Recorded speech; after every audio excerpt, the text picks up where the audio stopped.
was 700 acres good. Tobacco was the cash crop. The Carroll family owned this plantation as they owned 65 people that were enslaved to work the plantation. Going inside, you'll hear some of the hardships that the people who were working it had to endure while working for the Carroll family. Next is the Plimpton family home that was built in 1650. It happens to be one of the oldest American homes that we have here at the village. It's a single-room dwelling, and Mr. and Mrs. Plimpton raised 7 children in that house.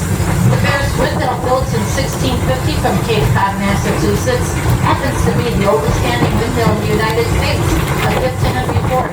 And then we have the Daggett family farmhouse, built in 1754 from Andover, Connecticut. Go inside and learn what life was like before the American Revolutionary War, and go and look at the beautiful gardens as well.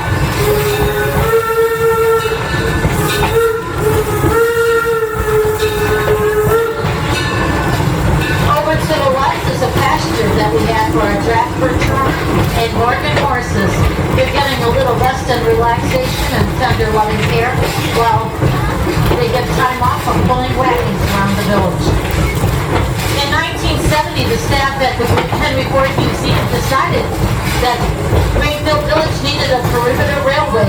They began working on plans, and by August 22nd, 1972, there was the very first train ride around Greenfield Village, a 3-mile train ride, that is. The locomotive that was pulling that very first train was the Torch Lake. That's the name of the train that's pulling our train right now. Built in 1873 by the Mason Works Company. It happens to be the oldest running steam locomotive in the country on a regular schedule. It's a tank engine, meaning that the water and the coal are right there on the locomotive itself. Imagine, take yourself back 50 years ago, pretend you're on that very first train ride around the Greenfield Village. Happy anniversary to the perimeter railway. Steam locomotives function on just coal and water. Coal is fed into a firebox where the temperatures get so hot that they cause the water in the boiler to begin to boil and convert to steam. It's the steam that moves through pipe, that moves through the pistons that cause the wheels to move. That's essentially how steam locomotives work. As we come into the wildlife preserve, sit back and enjoy some of the sounds that you hear from the steam locomotive.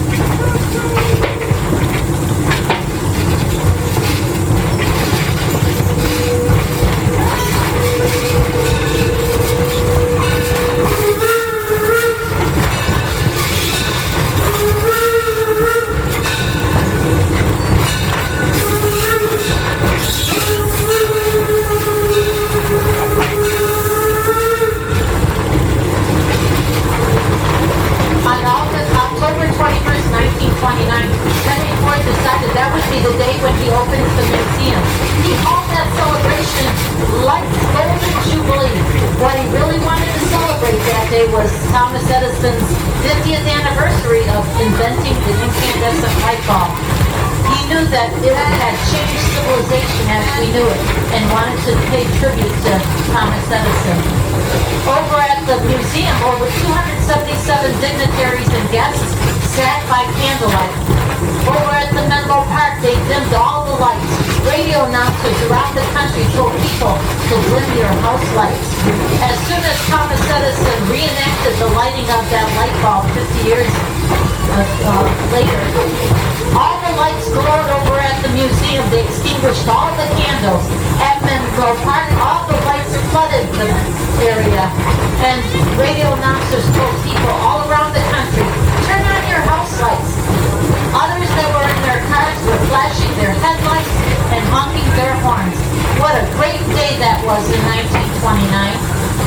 We are only 7 years away from celebrating a 100-year anniversary of the opening of the museum. Plans for October 21st, 2029 here. In front of us is the Henry Ford Academy High School. It's a charter school. We had over 500 students attend this past school year. 9th graders over at the museum, 10 through 12th graders here. And Henry Ford always said that learning to do is by doing. These students students can take what they study in the classroom and go into the village or the museum and see firsthand what they study. These vintage railroad cars were converted into classrooms for the privileged senior class. To be a student here, one must live in Wayne County, Michigan. After submitting an application, it's the luck of the draw in which you're able to attend high school here tuition-free.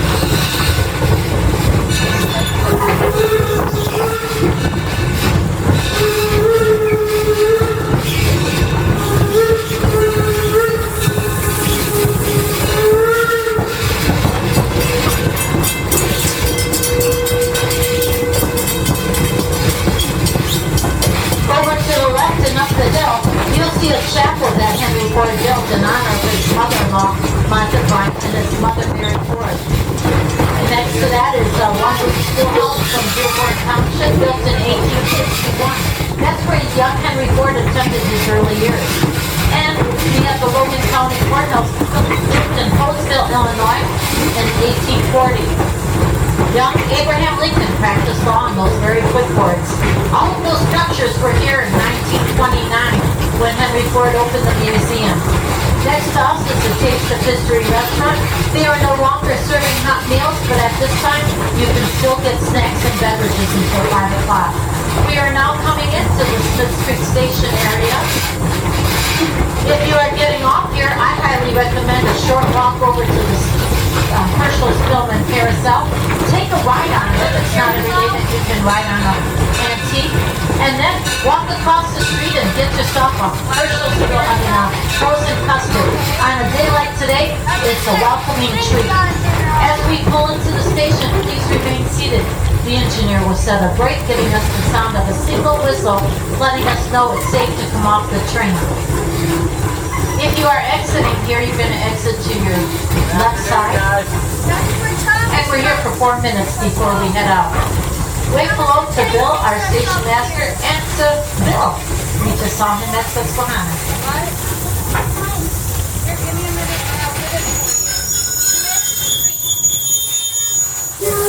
On the outside of the road. If it's not practical, make sure that they're held easily within your reach.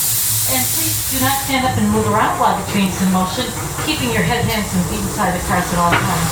Wait for Dr. Bill and Bob, our station manager. Thank you so much for helping everybody get on board. We are in Railroad Junction right now, and the Smith Creek Station depot that you see to your left was built in 1858 by Greenfield Village.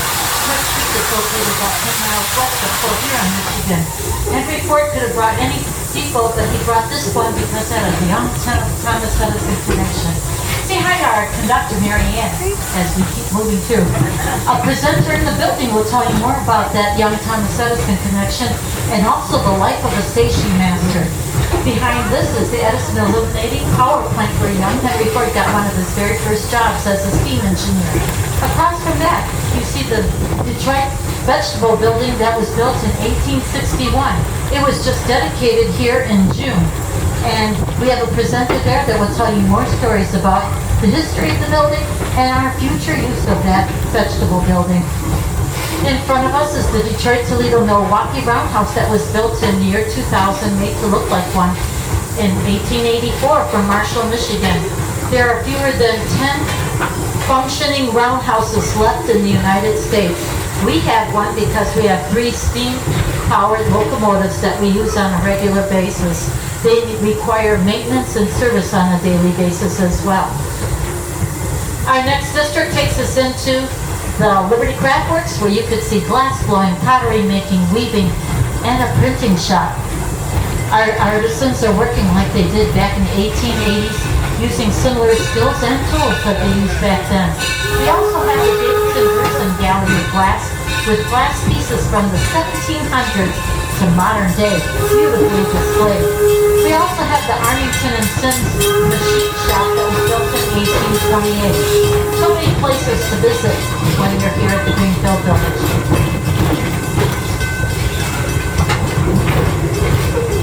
We are now coming into our 7th and final district around the village.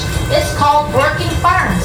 We have staff that are dressed in period clothing from 1885, and they're carrying out the chores just like they would have back in the day. Here you can enjoy the sight, sounds, and smells of a real working farm. the right, see the apples growing so large in the apple orchard. And just up ahead, there's some peach trees. And there's also a vegetable garden growing in the field. We have animals in the barn that are far over to the right that you can go over and visit. And in that home, that's the birthplace of Harvey Firestone, built in 1828. He's the person who supplied Henry Ford with tires for the Model T cars. We have staff there that are carrying out chores that would have been performed in the home. We are now approaching the Firestone Station. Please remain seated. The engineer is going to set a brake, giving us the sound of a single whistle, letting us know it's safe to come off the train. Should you be getting off at the station, you will be exiting to your right side. We're going to be here for about 8 minutes before you move on. If you get off at the station, you're in close proximity to walking to Liberty Craftworks, to the Firestone Farm, or over to the Henry Ford's birthplace, the home that he was born in.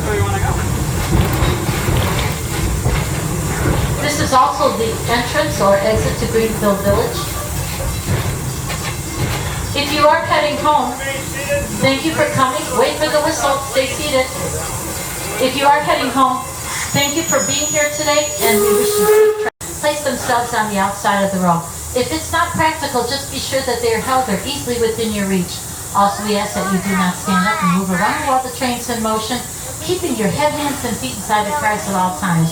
Eating and drinking is not permitted, but by golly, water from an enclosed water bottle is just fine. Sit back and enjoy your train ride. Thank you.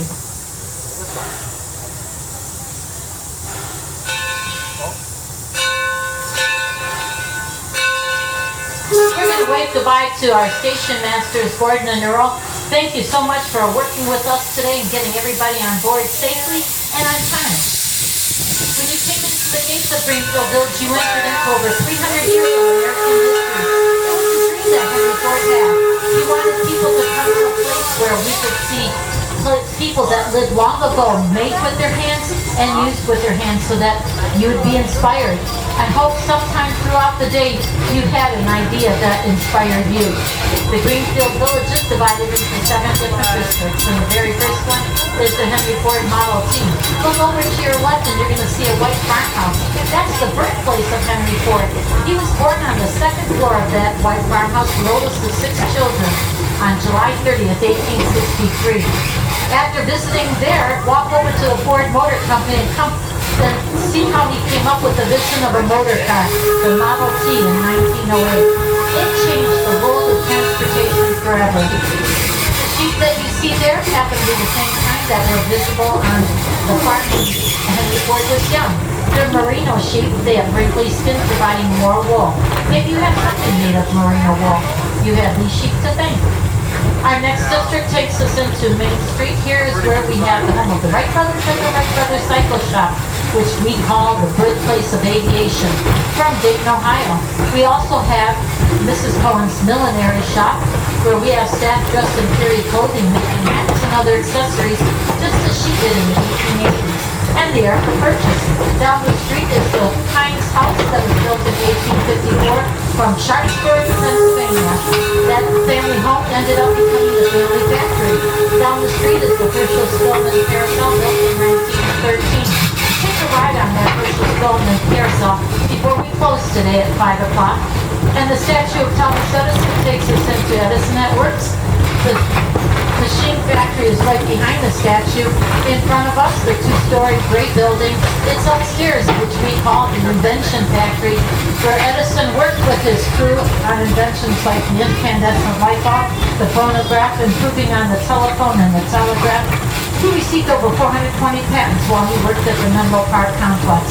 And young men that worked for him, they would rent rooms over at the Sarah Jordan boarding house. It's that yellow house that you see right there. It made history of its own.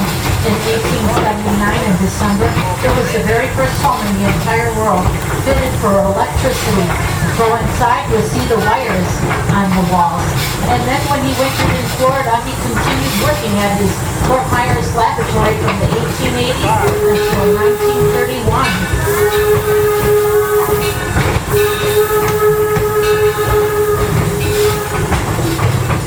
We come into the porches and parlors district, and what a beautiful way to enter is through the attic-covered bridge that was built in 1832.